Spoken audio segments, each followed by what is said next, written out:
when you are rotating your wrist through the ball, whether that's a racket or a baseball bat, there's some interaction between your hand and a standard grip that basically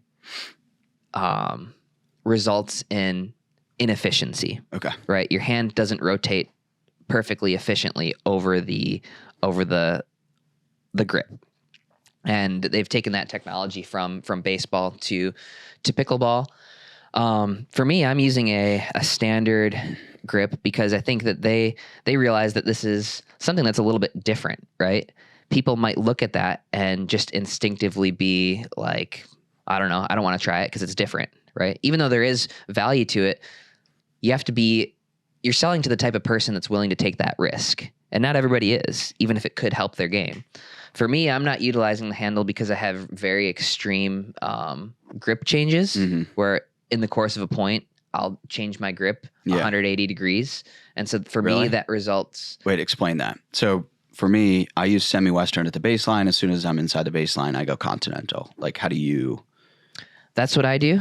So I'm semi-Western at the baseline. I change to continental at the net. But you're forgetting about the tomahawk where you change it over. So is that for like the scorp?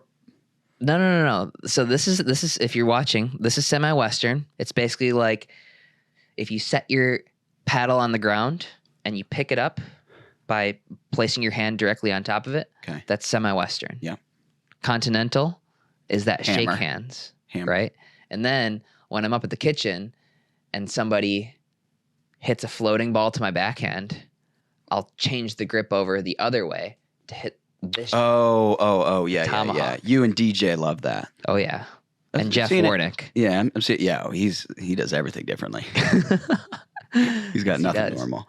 I am seeing that tomahawk more and more. Lately. Who else are you seeing it from? Mostly you and DJ, but every once in a while you catch a glimpse of somebody pulling it off, and then people see it on Instagram and stuff, and then they want to try it in person, and it's interesting. So that's the shot that everybody is going to use to hit high backhands.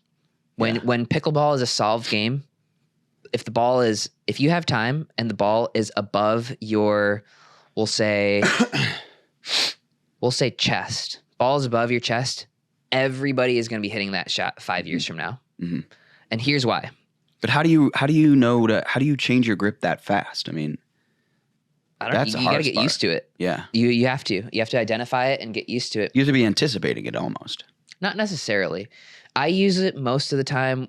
Well, I use it when I have time, right? And a lot of times that means somebody has floated a third shot drop to me and I have time to adjust, or we're in a hands exchange and they pop something up and it's over to my backhand side. I'll flip it over. Yeah. But here's the number one reason why you should be tomahawking. All right. If I'm using a continental grip, right?